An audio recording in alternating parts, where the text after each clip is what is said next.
Oiê, sejam bem-vindos a mais um bate-papo aqui no AdaPod. E hoje eu vou conversar com um amigo, ele é personal, ele chama Jefferson. Oi, Oi, Jé, Ada. tudo Tudo bem? bem? Tudo. Obrigado mais uma vez aí pelo convite. Voltar aqui sempre é um prazer falar com o público, falar sobre um assunto tão importante que é o exercício físico. Eu sou personal trainer, sou especialista em biomecânica, tenho alunos aí de diferentes faixas etárias, sou personal trainer há mais de 10 anos e vai ser um prazer enorme aqui poder conversar com você. É muito bom, né? Obrigado. Eu sempre quero ressaltar que é muito bom ter a sua Boa. presença aqui, porque eu, como pessoa, e o nosso público aqui do AdaPod, tem sempre muito a te ouvir, porque você tem muito conhecimento, então é um Muito obrigado. prazer ouvir você e ouvir o que Muito você obrigado. tem para falar sobre exercício físico através dos estudos, que a gente Sim. sempre coloca isso nos artigos científicos, né? Certo. Isso que a gente quer sempre ressaltar, né? Sobre os artigos científicos, e eu sei Certo. que você é fera nisso. Ah, Vamos lá? Muito obrigado. Vamos lá. Vamos falar sobre biomecânica? Ótimo. Biomecânica. Jé, o meu canal é ADA 40 mais. Não é um rótulo, Certo. mas eu gostaria de tratar sobre atividade física para mulher 40 mais. Não é rotulado. Mas eu quero trazer um pouco da biomecânica, falando no geral e para esse público. Sim. Tá bom?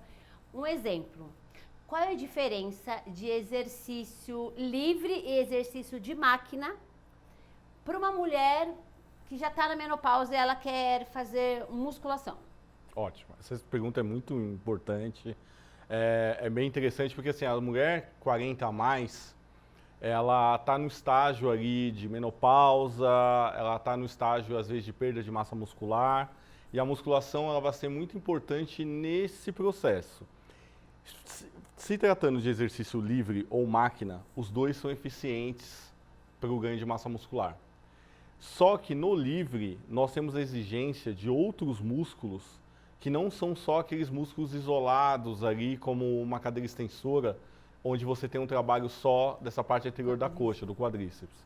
Então, nos exercícios livres, a gente tem trabalho de músculos estabilizadores, que vão estabilizar o movimento, que vão ser exigidos ali durante a execução do movimento, para poder estabilizar a articulação, neutralizadores que vão evitar aí lesões, né, movimentos que não podem ser feitos dentro de um plano de movimento. Os agonistas, que são aqueles que vão realmente efetuar o movimento, e os antagonistas que vão frear o movimento. Então, quer dizer, nós temos uma somatória maior de músculos. Tá. Por exemplo, um agachamento, ele tem uma mobilização maior de musculaturas do que uma cadeira extensora. Onde você tem no agachamento dorsiflexão do tornozelo, você tem extensão e flexão de joelho, você tem flexão e extensão de quadril. Já na cadeira extensora, você está sentado e está só movimentando o joelho. Então, não existe um melhor do que o outro. Eles são diferentes e a solicitação é diferente. E pra quem? Porque se tem uma pessoa, um exemplo, que é sedentária, já tem 42 anos, Certo. é sedentário, treina fofo, faz diferença? Então, não. Não, né? Realmente, não. Era aí que eu queria chegar. É. Porque o que você falou é extremamente importante. Sim. Extremamente importante. Tanto é que às vezes a gente acaba sendo um pouco puxa-saco do exercício livre, né? Mas para quem que eu uso o exercício livre, né? Porque se chega um aluno pra gente que tem dor, treina fofo, aparelho não é eficiente? Sim. O aparelho ele é eficiente porque você vai ter uma proteção maior da articulação, mas aí vai depender muito de qual É o aparelho. objetivo, né? É. Porque tem aparelho que mata o aluno, né? Exatamente. Vamos pro livre. Exatamente. Né? Então, por exemplo, se você faz uma cadeira extensora, muitas cadeiras extensoras de condomínio, às vezes a pessoa treina no prédio. Sim. E na cadeira extensora do condomínio, ela não é um aparelho só para extensão do joelho. Ele é um aparelho em um. normalmente multiarticulado, ele tem vários equipamentos. Tem um dispositivo na cadeira extensora que nós chamamos de CAM. Esse dispositivo, ele faz com que no momento que o seu músculo está mais fraco, que é quando você estende todo o joelho, você não sobrecarrega a patela. Tá. É como se fosse uma proteção. Já nesses aparelhos de condomínio, você já não tem essa proteção. Então, dependendo da cadeira extensora, se for numa academia, às vezes de rede, que a pessoa vá, tem esse aparelho. Tá. E aí você consegue diminuir o que nós chamamos de torque. Né? A gente Tá. consegue diminuir O torque. essas forças invisíveis que estão ali. Não é porque a gente não vê a força que ela não está lá, né? A gravidade é um exemplo, a inércia, as leis de Newton, elas existem no mundo e nós não observamos a inércia assim com tanta clareza, apesar que algumas câmeras hoje a gente consegue visualizar o efeito da inércia, o efeito da gravidade, etc. Mas, quando você estende o joelho, é no momento que o seu músculo está mais vulnerável. É onde ele contrai menos. E às vezes, dependendo do aparelho, da cadeira extensora, por exemplo, do prédio, você pode ter uma força articular maior. Então você consegue entender como essas forças vão se relacionar com a articulação e você consegue mensurar se aquele aparelho ele vai ser positivo ou negativo naquele momento. Nesse caso, avaliando o nosso aluno, né, a nossa aluna, o nosso aluno, a gente pode sim passar exercício livre. Sim. Né? Então, porque, assim, exercício livre versus máquina é para quem? Exatamente. Os dois são bons. Depende do objetivo. Depende do objetivo. Ótimo. Outra coisa, reiterando isso, né? Falando sobre isso. O agachamento mesmo. Tem médico que proíbe agachamento. Que não conhece, né, não agache. Porque não agache. Conhece. Mas a pessoa, a todo momento, ela tá ali fazendo o movimento do agachamento. Se cai algo no chão, ela vai pegar algo no chão, ela tá fazendo o movimento do agachamento. Se ela tá sentada e ela precisa levantar da cadeira, ela tá fazendo um agachamento. O agachamento, ele é um exercício muito interessante, tanto para idosos quanto para pessoas mais jovens. Porém, não existe um tipo de agachamento. Às vezes o médico acha que o único tipo de agachamento que existe é a barra nas costas, é o back squat. Não é.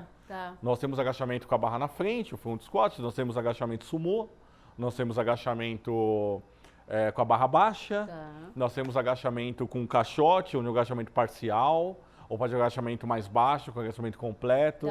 Então, onde você vai colocar resistência, que é o peso, diferencia se eu vou sobrecarregar mais o meu joelho ou a minha coluna ou o meu quadril. A importância da biomecânica. A importância da biomecânica. A biomecânica, ela sabe diferenciar um trabalho do outro. Ela sabe diferenciar. Olha, é nesse ponto, nesse exercício que o seu aluno vai fazer, que o indivíduo vai fazer mais força. É nesse ponto que vai fazer outra. Então, os ângulos onde você vai exigir mais a musculatura e da articulação, eles mudam. Por exemplo, um leg press, apesar de você estar empurrando a plataforma, ele é diferente de um agachamento. É um exemplo. Entendeu? Aí se for um leg press, como é que é o leg press? O leg press linear, onde você só empurra para cima e para baixo, linear, ou ele é angular, onde você empurra, ele faz um C. Já muda as relações de torque, tanto para o quadril quanto para o joelho. A Biodelta tem um aparelho maravilhoso lá, que é o de pêndulo, né? Que quando você empurra, alivia a sua lombar. Exatamente, esse é um exemplo. Então, assim, não é toda máquina que vai ser excelente. É tudo analisado, né, Gé? E nem todo exercício livre que vai ser bom. Sim. O que nós podemos fazer é individualizar. Pra quem, né? Isso é individualidade biológica. É você conseguir colocar a pessoa dentro daquele aparelho, daquele exercício que vai ser melhor para ela. Sim, com ou sem dor. Porque, né? Porque às vezes ela não está preparada também, né? Para fazer determinados exercícios livres, né? Então a gente ensina esse aluno nas máquinas, né? E existe muito distúrbio, por exemplo, de execução. Tem gente que vai fazer um agachamento e faz um valgo de joelho.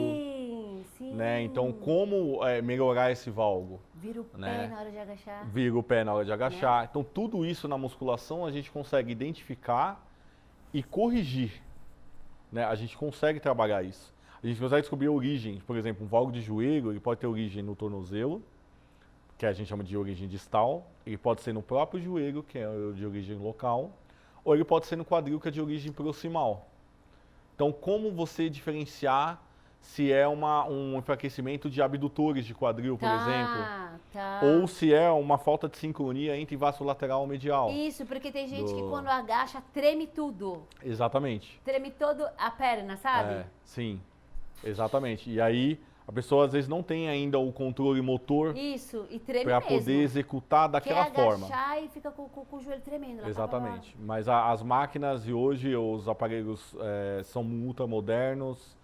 Eles possuem muita capacidade de absorção de impacto interno, né? Tá. De sobrecarga interna na articulação, porque a musculação, como muita gente pensa, ela não é uma atividade que vai sobrecarregar externamente a articulação, né? A não ser que você salte, que você pule.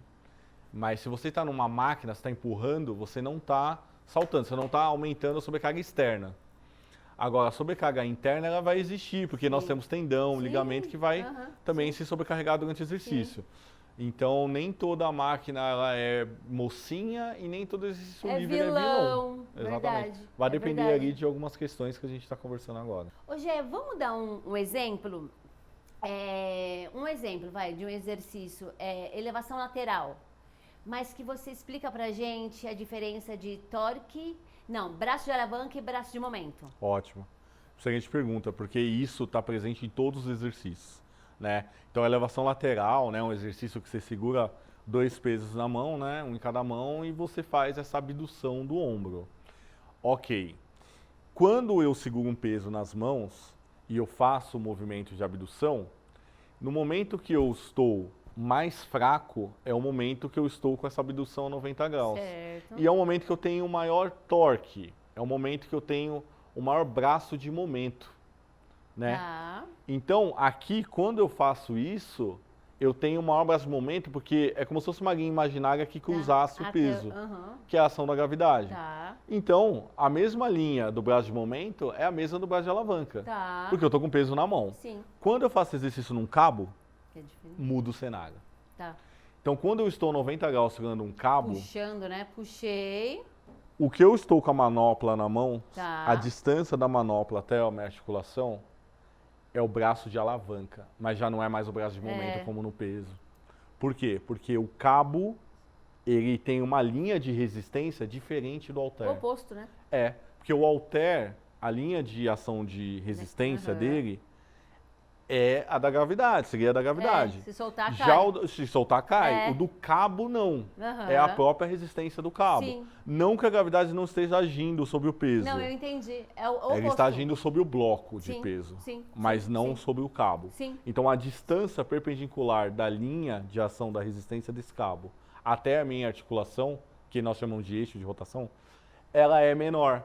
Então, provavelmente, às vezes, uma pessoa com dor no ombro, na prática. Ótimo.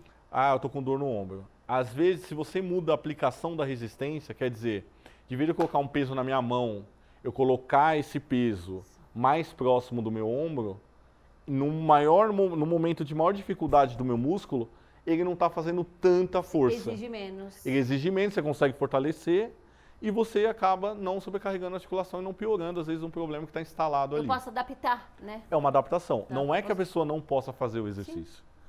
É o jeito que é feito. Então, nós conseguimos adaptar. Posso flexionar, porque eu sei que meu aluno tem dor. Eu posso flexionar. Eu já estou diminuindo essa distância. Porque eu sei que ele tem dor. Isso é mudar o braço de momento. Agora, braço de alavanca é uma distância que não muda de acordo com a resistência. Agora, se eu mudo a resistência, eu estou mudando o braço de momento. Que aí eu mudo o torque, que a equação do torque o torque é igual à força, que é o peso que eu estou levantando, vezes o braço de momento, que é a distância. Certo. Que vai dar o quê? Em newton-metros. Então, se eu quiser fazer um cálculo matemático, e dá para fazer, o pessoal pode testar isso na academia, pode fazer esse cálculo, né? Vamos supor que tem uma distância aqui de 10 centímetros do meu ombro para minha mão. E eu estou segurando 5 quilos. Os 5 quilos vezes a distância vai dar um valor. Se eu colocar esse peso aqui... É outro. Então, eu estou diminuindo 50% do torque, eu estou diminuindo 50% da sobrecarga articular. Então, a biomecânica, ela consegue adaptar o exercício à pessoa. E a pessoa ao exercício. Você consegue fazer os dois.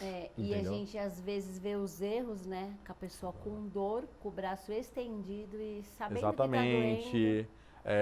Por exemplo, a gente consegue observar em algumas pessoas que fazem elevação lateral, que elas não fazem no plano escapular, elas fazem no plano frontal. Total, muito. Então, muito. Esse espaço articular que nós temos no ombro, ele fica menor e passa alguns tendões atrás. Então, se o espaço está menor, a articulação acaba meio que esmagando esse tendão. Com o tempo, esse tendão vai ficando irritado e vai tendo processos inflamatórios até virar uma tendinopatia. Que hoje o termo correto é tendinopatia, a gente não fala mais tendinite. A gente usa o termo tendinopatia, que é um desalinhamento ali das fibras de colágeno, etc. Então, o exercício, a execução correta, com a carga correta, ela faz com que a pessoa não tenha problemas articulares e precise de fisioterapia, infiltrações, medicamentos, etc. É mais essa diferença. Uma mulher na menopausa com hérnia de disco.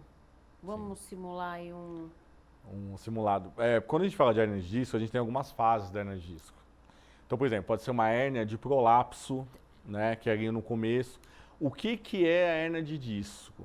A hérnia de disco é um extravasamento do núcleo pulposo do disco. Então, o núcleo pulposo do disco ele vai saindo, porque acontece como se fosse um recheio, né? Um recheio, Imagina que tem uma aguinha dentro do disco e essa aguinha vai saindo. Vai saindo, ocorre uma desidratação do disco e isso vai acontecendo a algum prazo. São 3 fases ali principais, né? Então pode ser uma hérnia de prolapso, pode ser um prolapso discal, pode ser uma extrusão, uma hérnia de extrusão, ou pode ser uma hérnia de sequestro, né? Que é o último estágio, é quando esse núcleo pulposo está todo para fora. Então, como você vai tratar essa hérnia com o exercício, ela vai diferenciar em que fase essa mulher acima de 40 anos se encontra dentro da hérnia.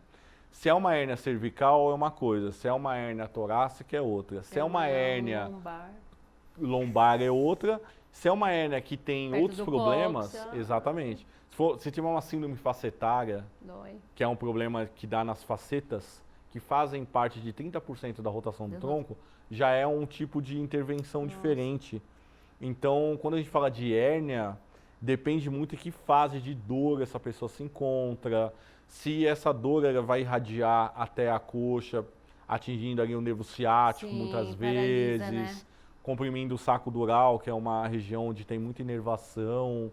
Então, a tratativa da hérnia, a pessoa ela pode treinar, ela deve treinar, isso com um trabalho conjunto.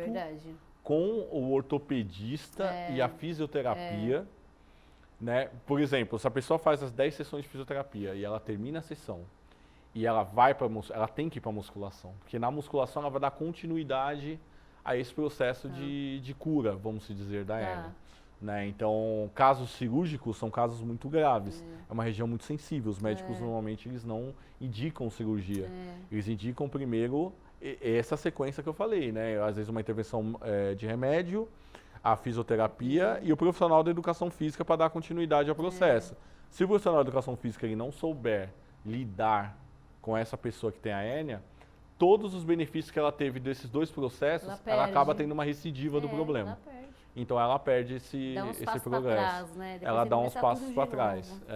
Então, vê o limiar de dor da mulher, ver o que ela tolera ou não dentro do movimento. Eu sinto mais dor à hora de dormir. Eu sinto mais dor à hora de acordar. Eu sinto dor no dia a dia. Não sinto dor no dia a dia. Tem pessoas que têm hérnia de disco e são assintomáticas.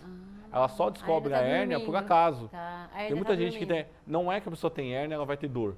Depende em que estágio da hérnia ela se encontra e as condições físicas dela. Se ela já era fisicamente ativa antes da hérnia, ou se ela se tornou fisicamente ativa só depois que descobriu. Isso conta, né? É isso aí. Então a gente não pode rotular o exercício, né? A minha amiga tem hérnia, vou agachar igual a minha amiga. Não. O que eu mais vejo no Instagram e nas redes sociais são generalizações de exercício. Por exemplo, faça tal movimento para quem tem dor nas costas. Então, receita de bolo. Qual dor nas costas? É a origem do quê? Qual o problema? Então não é especificado. Por isso que recomendações genéricas. Eu vou fazer um movimento assim que vai melhorar a hérnia de disco da lombar. Às vezes não. Às vezes, dependendo da posição dessa hérnia, vai piorar. Às vezes a pessoa não está naquele estágio de fazer aquele movimento. Ela vai chegar, mas ela não está no estágio. Às vezes eu preciso trabalhar um antirrotacional antes do rotacional. É um exemplo. Até alongar, às vezes, fala, não, até alongar, às vezes. A pessoa até para esticar, para alongar, para ter o estiramento, ela sente dor. Então, essa coisa de, eu vou fazer algo que para todo mundo funciona. Na hérnia e em outros problemas, joelho, quadril, não vai dar certo. Tem que analisar cada um, porque cada um é diferente do outro. Você não sabe se a hérnia é só a ponta do iceberg, se tem outras questões ali que podem acontecer, né? E, por exemplo, tem gente que tem hérnia de disco, tem uma espondilolistese, que é um outro problema. E se ela faz muita rotação, mesmo sem sobrecarga, às vezes não é o momento, ela piora o problema, o quadro de dor. Acentua, é verdade, acentua. Entendeu? Né? Então, abaulamento, espondilolistese, hérnias de disco, tudo isso tem uma forma, um protocolo de trabalho que você vai diferenciar uma pessoa da outra que não vai seguir normalmente o mesmo caminho. Não fica repassando o seu treino e não pega o treino da amiga. Exatamente. Né? Sem generalizar. Sem generalizar. Nós somos diferentes. Né? Ainda mais para quem tem dor. Não. Não é porque a pessoa tem hérnia, eu tenho hérnia, você tem hérnia. Vamos fazer o mesmo exercício. O seu limiar de dor é diferente do meu. Então eu posso piorar a sua hérnia fazendo a mesma coisa que você faz, etc. Às vezes dormiu que eu faço, mal, né? vai pra academia e a outra dormiu super bem. Tudo isso tem que ser analisado, cada um tem um laudo normalmente de ressonância magnética que identifica a hérnia lombar ou qualquer tipo de hérnia. Você olha mais ou menos quais são as degenerações, não só do extravasamento do núcleo pulposo do disco, mas outras degenerações das facetas. Porque é um conjunto, né, Gê? Você não vai trabalhar um exercício porque, um exemplo, ela tá com hérnia de disco. Exatamente. Não é um exercício, né? Tem todo um todo, né? Tem todo um trabalho um totalmente... trabalho que você tem que analisar. Local. Tô com hérnia, vou trabalhar tal exercício para coluna. Não. E uma dica que eu queria dar aos personagens é conversar com os fisioterapeutas e médicos. Para alinhar. Para alinhar. Para alinhar, porque às vezes a fisioterapia faz uma coisa, o profissional de educação física faz outra. E o fisioterapeuta, obviamente, é capacitado para poder melhorar aquela pessoa, principalmente voltar a pessoa a ter as funções que ela não tinha. Né? Às vezes a pessoa, eu não consigo mais brincar com meu filho. Eu não consigo mais baixar para pegar ele no colo, porque a minha hérnia, a hérnia me incomoda. Na fisioterapia, com os protocolos de exercícios terapêuticos, eles conseguem fazer a pessoa voltar a fazer as atividades diárias sem sentir dor. Quem vai dar continuidade a esse processo é o profissional de educação física, que é de suma importância dentro do processo. Porque senão há uma recidiva, ela tem que voltar ao ortopedista, voltar a fazer as... Exatamente. Então, toda recomendação genérica, faça isso que vai melhorar a sua hérnia. Faça isso que vai fazer. Isso não funciona. Pode porque acentuar cada um a dor. pode até acentuar Pode ganhar a dor. mais uma. Pode ganhar mais uma. Né? Pode ser que a pessoa realmente melhore. Pode ser que a pessoa piore. É mais ou menos um jogo da sorte ali. Não é algo científico, algo que realmente a pessoa analisou aquela pessoa, porque são muitas pessoas, ela não vai conseguir olhar cada uma delas. Eu tenho um aluno e a gente é super alinhado ao fisioterapeuta dele. Então é muito legal. Exatamente. Tem que ter essa comunicação. Essa comunicação é importante dentro do processo. Nós conversamos bastante. Eu e o Ale, a gente conversa bastante, é bem muito legal. Bom. E quem se beneficia disso é o aluno, é o paciente dele. O fisioterapeuta é bem legal, a gente é bem alinhado. Eu, meu aluno e o físio, bem legal. Porque o intuito é fazer a pessoa não piorar e não fazer a pessoa ter recidivas a longo prazo. Somar, não é para competir. É para somar e não para competir. Cada um no seu quadrado, como a gente diz, né?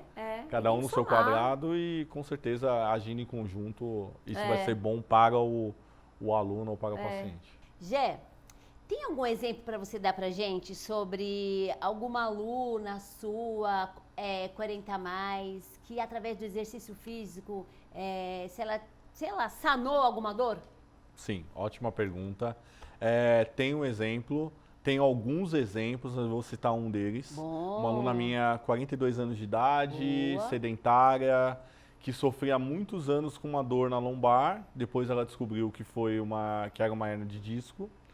E era uma dor quase incapacitante, isso quer dizer, nas atividades do dia a dia dela, ela já estava com dificuldade, no trabalho dela já estava com dificuldade, então ela me procurou.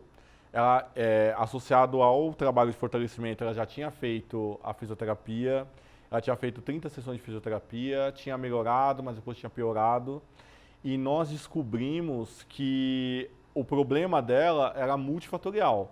Ela tinha questões do quadril, que era muito fraco. Então, tem uma musculatura, né? Uma não, várias, mas principais ali, o glúteo médio, que nós temos 3 glúteos, né? O máximo, o médio e o mínimo. É uma musculatura que fica do lado do quadril aqui. Lateral. Quando é fraco, principalmente nas mulheres, né, elas tendem a fechar o joelho. Tá. Por quê? Porque essa musculatura, o que ela faz? Ela tenta jogar a patela no traqueio patelar dela, Tá. que é o caminho que ela percorre quando nós fazemos uma flexão ou uma extensão de joelho. Quando a gente estica ou dobra a perna. Tá. E aí ela tinha um déficit nesse músculo e nós fizemos um trabalho específico para poder melhorar essa força de abdução e também os rotadores laterais do quadril, que no caso é o glúteo máximo, o principal. Era muito fraco. Como ele era fraco, as funções dele de subir uma escada, descer uma escada, de levantar de uma cadeira, descer de uma cadeira, ele não conseguia cumprir bem. Então, era repassada essa função para a coluna. Compensava, então, né? Compensava com a coluna. Os extensores ali do tronco, principalmente eletores da espinha, eles eram muito sobrecarregados. Então, como a gente sabe que tem um tecido conjuntivo que liga ali o glúteo com a coluna, praticamente, que é a face tóraco-lombar, ele não estava se comunicando muito bem. Então, toda essa tensão que essas atividades exercia sobre o corpo ia para a lombar. Tá. Então, nós fizemos um trabalho de fortalecimento dos rotadores laterais, fortalecimento dos abdutores e também ela tinha uma pisada para fora. Tá. Né? Ela tinha uma pisada para fora e essa pisada para fora, ela fazia com que forçasse o joelho e, consequentemente, forçasse a coluna. É como se fosse um efeito dominó. Tá. Então, toda a base está nos pés. Então, do pé, ela desalinhava para a coluna. Tá. Então, também nós fizemos um trabalho ali de correção da pisada, da melhora da função do arco plantar, já que o pé dela era chato. Então, quando você tem um pé chato, você não consegue distribuir a carga da pisada de uma forma efetiva. Então a gente também fez um trabalho achatado. Não tem curva, né? Exatamente, você não tem o arco plantar ali para poder absorver melhor esse impacto. E isso vai sobrecarregando, até a longo prazo pode gerar uma fascite plantar. Nossa, que dor. Que é um outro problema crônico, etc. Então a gente conseguiu aí melhorar. E após alguns meses de trabalho, ela ficou sem dores, né? Uau, sanou as dores. Exatamente. Esse é um bom trabalho de profissional, né, Gê? Identificar o problema e trabalhar em cima do problema. Porque às vezes o professor ele não sabe nem avaliar. Então existem protocolos de avaliações funcionais que vão ajudar o profissional a poder avaliar e identificar a origem desse problema. Né? Nós precisamos trabalhar local, sim. Então, a dor está instalada na coluna, a gente precisa fortalecer o core. Tudo isso precisa ser feito. Porém, mas ali não era... tem pessoas que o problema é ali, tem pessoas que o problema é mais embaixo. Que ali é uma consequência daquele problema que aconteceu antes. Certo.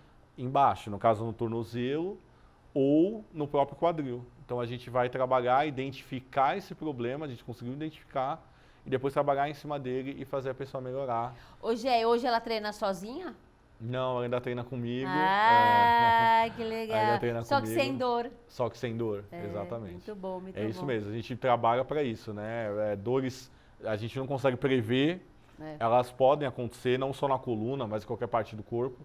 Né? A dor está presente, né, nos seres humanos.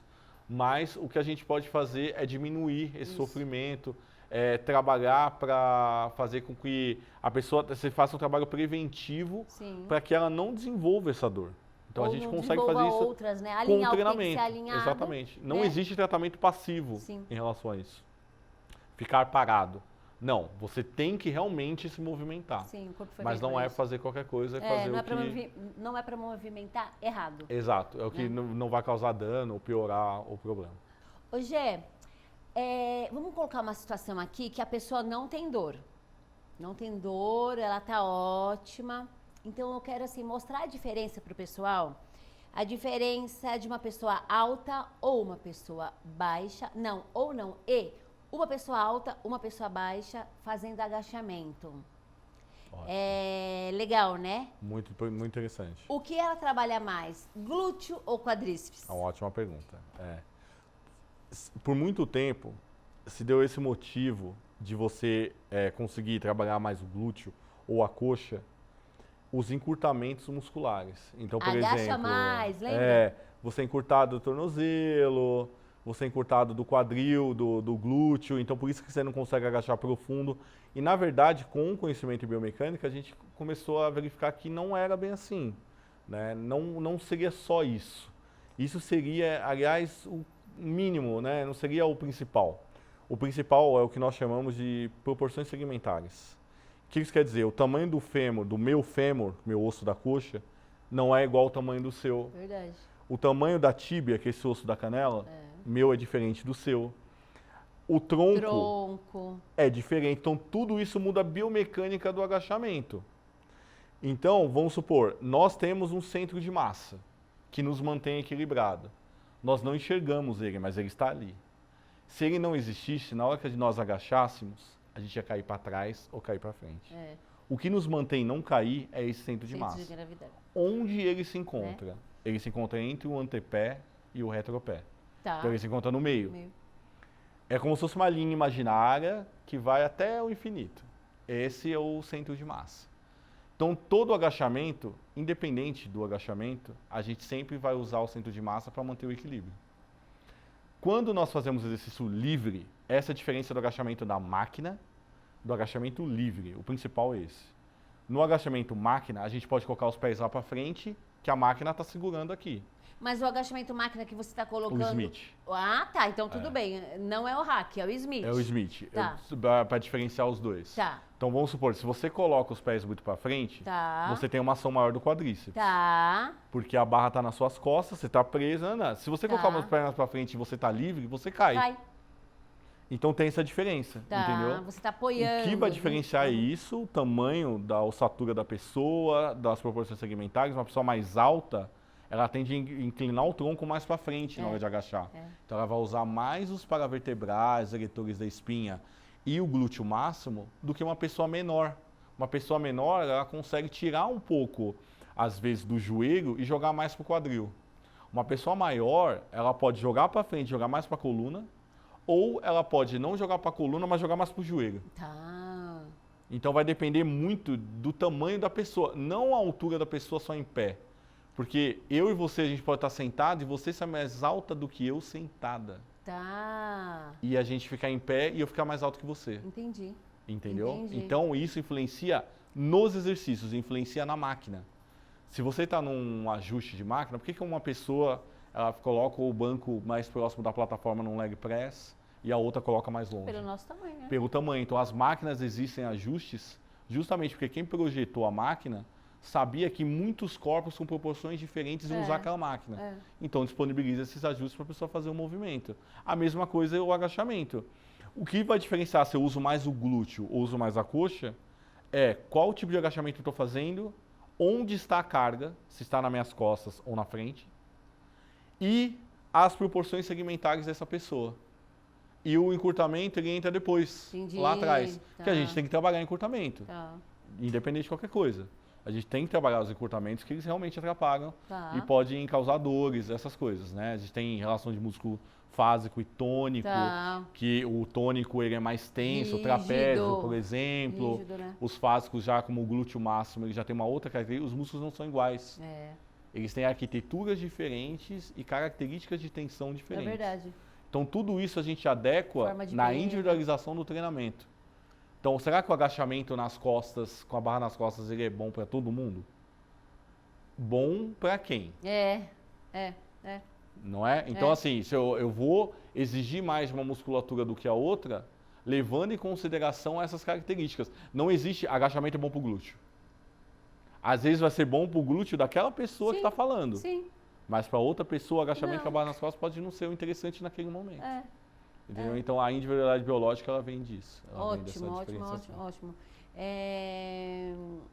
Com a bag também, né? Com a bag também. Abracei a bag, eu abraçou vou agachar. a bag, agachou. Depende de como a gente agacha, não é? Porque assim, existe uma coisa na musculação que a gente chama de progressão pedagógica. O que isso quer dizer? O búlgaro, o agachamento búlgaro, é um exercício talvez um dos mais complexos na musculação, onde você tem que colocar um banco, um pé apoiado no banco, né? E fazer um exercício de afundo com um pé apoiado no banco. Quem tem condromalácia vale fazer isso? Muitas vezes não. A gente tem 4 graus de condromalácia, né? Que a gente chama de escala de Alter Bridge. A gente tem 4 graus de condromalácia. Então, quer dizer, dependendo do grau de condromalácia, do grau de dor, né, do afilamento da cartilagem dessa pessoa, ela vai sentir dor. Porque existe uma exigência maior de músculos estabilizadores da pelve e do joelho. Por quê? Porque eu estou numa posição unipodal. Então, toda posição unipodal, quer dizer, eu estou com um pé só apoiado, eu tenho uma exigência maior do quadril, eu tenho uma exigência maior em cima do joelho e eu tenho uma exigência maior em cima da coluna. Então, se é uma pessoa que já tem essas dores, eu potencializo essas dores, eu potencializo o problema. E ainda tem aluno que coloca ainda peso, né? Coloca halter. Exatamente. Coloca halter, coloca uma barra nas costas, ainda com... No búlgaro. Né? Se é uma pessoa experiente, uma pessoa que não tem nenhum grau de dor, de patologia, ela vai fazer, ela vai ter resultado. Vai ser um exercício que vai exigir muito da musculatura do glúteo máximo. Ergo, step up, que é aquele exercício que você pisa numa caixa e sobe, ele tem exigência alta do glúteo também. Esses exercícios, eles são interessantes, mas depende, não existe exercício contraindicado, existe pessoa contraindicada a fazer aquele exercício naquele momento. A culpa não é do exercício. Na verdade, a culpa não é de ninguém. Eu falo assim, a pessoa naquele instante, ela não está preparada para fazer o movimento. Mas não quer dizer que ela nunca vai fazer. Que naquele estágio ela não vai fazer. Então essas são as diferenças reais. É o que realmente a gente tem que enxergar dentro de um exercício. Enxergar de uma forma intrínseca mesmo, de ver e falar, não, será que esse exercício é bom para Dona Maria, de 65 anos, que está com problema de mobilidade, que está com condromalácia, obesa. É equilibrar. Exatamente. A Dona Maria vai fazer os mesmos exercícios da fulana de 30 anos, que não tem nenhuma dor. Então, a gente precisa avaliar e encaixar as peças. Isso não é fácil, isso requer, às vezes, tempo. Requer uma análise crítica, biomecânica, cinesiológica, fisiológica, bioquímica. Então, quer dizer, tem muitos conhecimentos englobados dentro de você poder selecionar, falar, não, esse exercício é bom para essa pessoa. Você olha todos esses parâmetros para poder diferenciar. Então, esse é um erro comum na musculação, que é a pessoa não se atentar a esses detalhes. A gente tem que lutar não para a desinformação, né? Há muitas desinformações, né? Somente na rede social. Generalizar é um problema. Quando eu estou generalizando, o búlgaro, ele vai deixar seu bumbum duro, por exemplo. O bumbum de quem, né? De quem? Né? Às vezes você não consegue nem subir no banco, colocar o pé atrás, ela não consegue equilibrar, como que ela vai agachar ainda com o pé na mão? Exatamente. Né? Então, exercícios que você trabalha valências é importante. Quando nós falamos de valências físicas, força, equilíbrio, agilidade, potência, essas valências precisam ser trabalhadas de forma adaptada para cada indivíduo. Se você souber encaixar as peças, nesse momento eu vou colocar a potência. Nesse momento eu coloco a resistência. Nesse momento eu coloco a força máxima. Você melhora a pessoa em todos os aspectos. Então precisa ter um conhecimento profundo de biomecânica para poder, poder relacionar todos esses conhecimentos e conseguir encaixar cada um deles em cada indivíduo, de uma forma totalmente individual. A gente está falando muito sobre individualidade, mas individualidade é o segredo. É isso mesmo. Eu bato nessa tecla. Ô Gé, falando sobre dor, eu lembrei, vamos dar um exemplo aí, de uma mulher, 40 a mais, com dor no ombro e... um exemplo, sei lá, preciso fortalecer o manguito. Certo. Então, muito se fala sobre o manguito, quanto exercício errado, um exemplo que ele altera aqui, ó. Exatamente. Né? Então, quando a gente fala por quê, né? O porquê que o exercício com halter no manguito, ele acaba não sendo eficiente. Porque quando você segura um peso, você tem a ação da gravidade. A gente até discutiu isso falando da elevação lateral. Então, quando você tem a ação da gravidade, quem segura esse peso é o bíceps. Por quê? Porque nós estamos numa flexão de cotovelo. Então, quando você roda, você não está fazendo com que essa sobrecarga ela seja responsável, o manguito rotador, seja responsável de realizar esse movimento com a sobrecarga. Quem está fazendo a força, mesmo segurando o peso, é o bíceps. Então, por isso que as melhores alternativas para o manguito são o elástico porque você não tem essa ação da gravidade. O elástico, você tem o coeficiente elástico como resistência, ou o cabo, né? Só que o cabo, ele acaba sendo um último fator para quem já tem uma dor instalada do ombro. A gente não começa com cabo. A gente começa com a resistência elástica e depois da resistência elástica a gente vai evoluindo até chegar no cabo. Dá para fazer manguito com halter? Dá, mas não desse jeito. Tem outras formas de trabalhar o manguito com halter. Deitado, onde essa sobrecarga não vai ser influenciada, o bíceps não vai influenciar essa sobrecarga. Você só está segurando, não tem ação da gravidade. Você está deitado e vai fazer de lado aqui. Entendi. Ó. É diferente do que você fazer em pé, onde você tem que sustentar esse peso e ter uma ação isométrica do bíceps. E outra coisa, o manguito... A gente não vê ninguém deitado fazendo manguito, você já viu? Não. E o manguito, esse é um conjunto de 4 músculos. O que é o manguito? Né? Um conjunto de 4 músculos. Então nós temos o supraespinhal, o infraespinhal, o subescapular e o redondo menor, como os 4 músculos que compõem o manguito. A ação do manguito de rotação, ela por si só não vai melhorar o ombro de ninguém. O que é interessante, porque genericamente se passa manguito como se fosse... O milagre do ombro. O elixir, o santo grau do ombro. Do ombro. Antes de treinar, faça manguito, como é falado há anos, há décadas na rede social. Não vai te matar, mas também não vai te ajudar tanto. Sim. O manguito é um cooptador da cabeça do húmero. O que isso quer dizer? Uma palavra feia, assim, né? Não. Cooptador da cabeça do húmero. Mas o que é uma cooptação? Se eu faço o movimento de abrir o meu braço, de jogar o olho para frente, essa articulação, ela é como se fosse um soquete, uma esfera, aqui no húmero, encaixada na cavidade glenoide ali.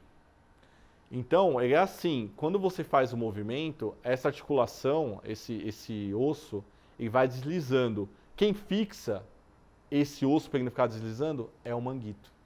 Então, o manguito ele é um estabilizador. Ele vai manter lá a cabeça do húmero o mais estável possível dentro da cavidade glenoide, que é o espaço onde ele se encaixa, para poder ser feito o movimento de uma forma mais congruente. O que isso quer dizer? O congruente eu faço isso de uma forma que eu não machuque as estruturas que passam perto dele. Que estruturas? Tendões, ligamentos, bursa. Já ouviu falar de bursite? Inflamação da bursa. É isso aí. Aqui, né? Então o trabalho de manguito ele não pode ser resumido a rotações externas e rotações internas. Tem problema a fazer? Não. Isso vai resolver? Também não. Então, assim, vai ajudar, mas não vai resolver. Quando a gente fala de resolver, é a pessoa realmente fazer exercícios onde você estimule o manguito a fazer aquilo que ele realmente faz no exercício.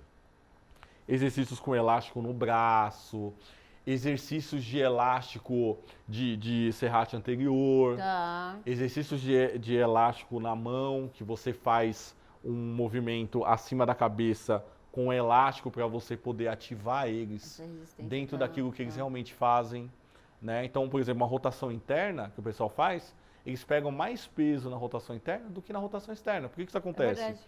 Porque o peitoral maior, ele é rotador interno também. Você fica trabalhando o peito. Então, o único rotador interno seria o subescapular. O subescapular sozinho, ele não faz uma rotação interna. O corpo, ele pede ajuda para o peito, para o peitoral maior. E para o latíssimo do dorso também, ele também é rotador interno. Os dois roubam a atenção do subescapular. Então, você não está trabalhando subescapular com efetividade. Né? Agora, eu passo para fora, eu tenho a ação dos rotadores externos, dos outros, né? Supraespinhal, infraespinhal, redondo menor, você tem a ativação deles. Mas a ativação que você faz na rotação, ele não é igual à ativação que o manguito faz no dia a dia. E era isso Vou que a gente pegar queria... uma coisa pesada no armário. Então, Você está fazendo rotação? Não, mas está exigindo do manguito.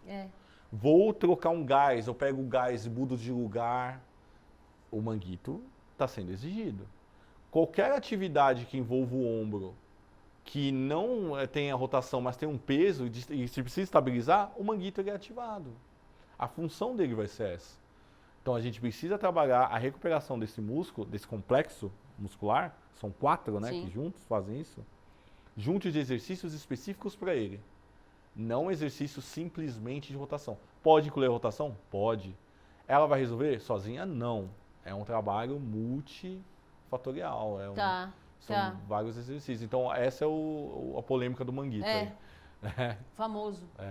Gé, como que a gente inflama a bursa? A bursa, ela é como se fosse uma bolsa Uma que ela impede esse impacto, né, entre a musculatura e a parte óssea. Então, quando você faz, principalmente elevações no plano frontal, o que isso quer dizer? Você está fazendo a elevação lateral, você faz com o braço aqui para trás, você está meio que forçando a bursa e ela vai inflamando com o tempo.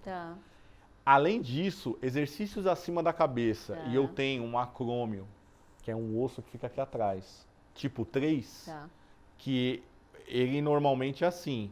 O tipo 3 é um ganchinho.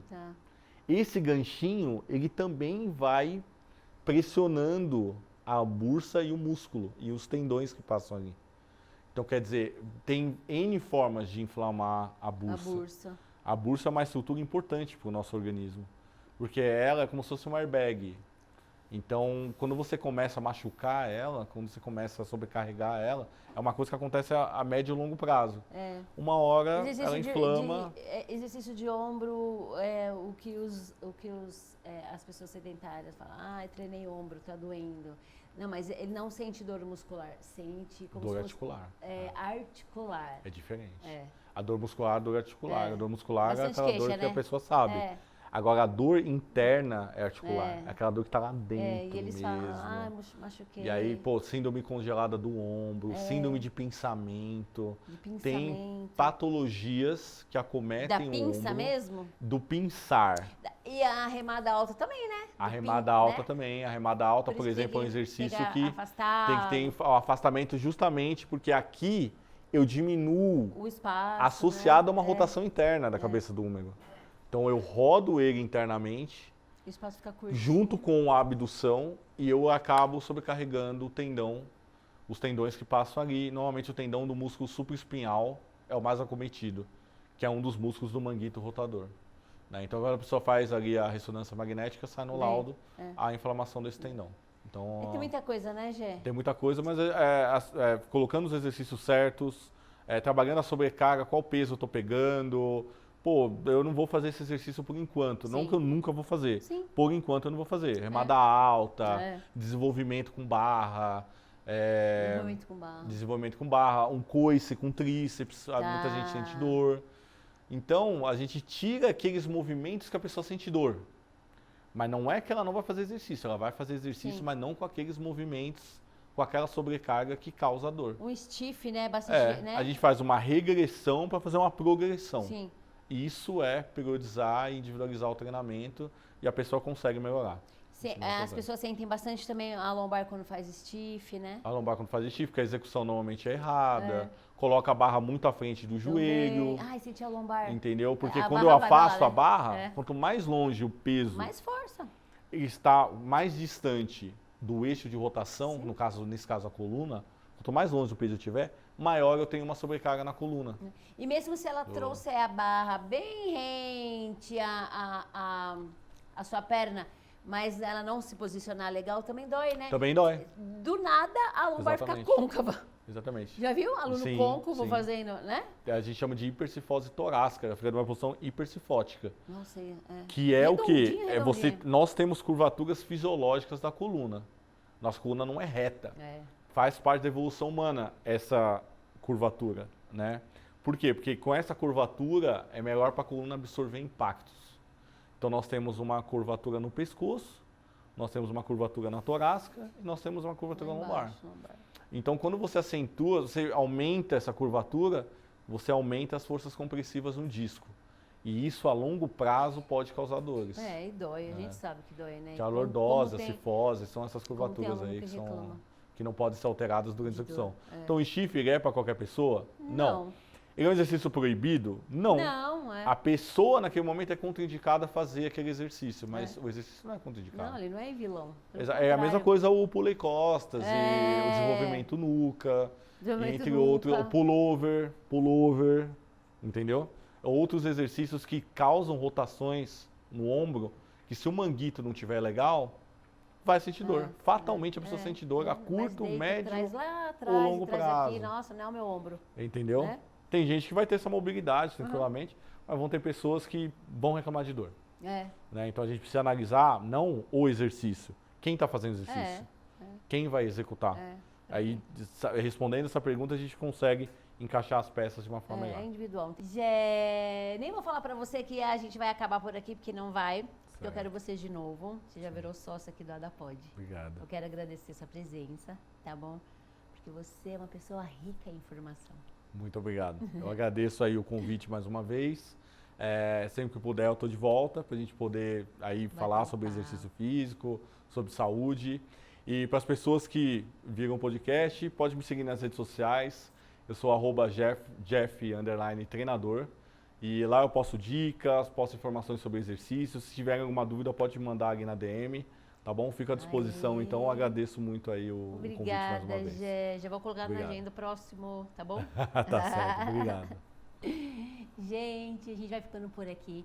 Muito obrigada por vocês terem ficado até o final aqui no nosso bate-papo. Não esqueça de curtir, compartilhar e nos seguir. Eu espero você no próximo AdaPod. E até lá!